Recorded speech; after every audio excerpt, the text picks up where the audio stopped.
Assalamualaikum warahmatullahi wabarakatuh. Perkenalkan, nama saya Sekar Sari. Saya dari kelas 5 PGSD. Di sini saya akan menjelaskan materi tentang pengembangan pembelajaran IPS. Selanjutnya, urgensi pengembangan pembelajaran IPS. Belajar adalah suatu proses perubahan dalam membentuk mengarahkan kepribadian manusia. Proses pembelajaran pendidikan IPS di jenjang persekolahan, baik tingkat pendidikan dasar maupun menengah, perlu adanya pembaharuan yang serius. Karena pada kenyataannya, selama ini masih banyak model pembelajaran yang bersifat konvensional. Selanjutnya, karakteristik pendidikan IPS. Yang pertama, dilihat dari aspek tujuan. Tujuan pendidikan IPS dikembangkan atas dasar pemikiran bahwa pendidikan IPS merupakan suatu disiplin ilmu.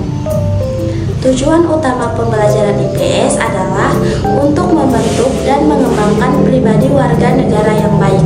Yang kedua, dilihat dari aspek pendekatan pembelajaran, yaitu menggunakan pendekatan terpadu antar mata pelajaran yang sejenis. Berikutnya berisi materi konsep, nilai-nilai sosial, kemandirian, dan kerjasama, dan mampu memotivasi peserta didik untuk aktif, kreatif, dan inovatif, dan sesuai dengan perkembangan anak. Yang selanjutnya ada dimensi pembelajaran IPS. Yang pertama, knowledge atau pengetahuan. Yang kedua, skill atau keterampilan. Yang ketiga, sikap dan pengetahuan. Pertama, pendidikan kemanusiaan memiliki arti bahwa IPS harus membantu anak memahami pengalamannya dan menemukan arti atau makna dalam kehidupannya.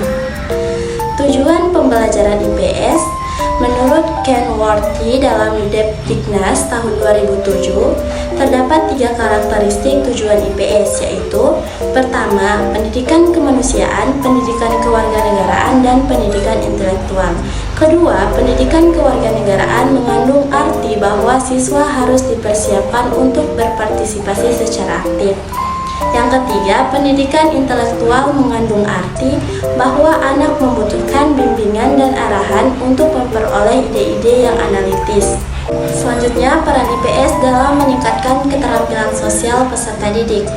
Mata pelajaran IPS merupakan mata pelajaran yang bertujuan untuk mendidik peserta didik menjadi warga negara yang baik, yaitu warga negara yang mampu hidup secara demokratis, bergaul dan berinteraksi dengan orang lain.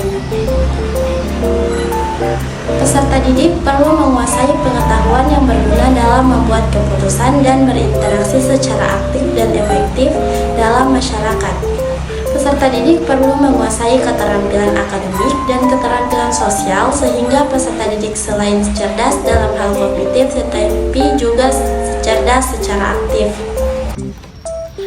Baik, sekian hasil pemaparan materi dari saya. Lebih dan kurangnya saya mohon maaf. Wassalamualaikum warahmatullahi wabarakatuh.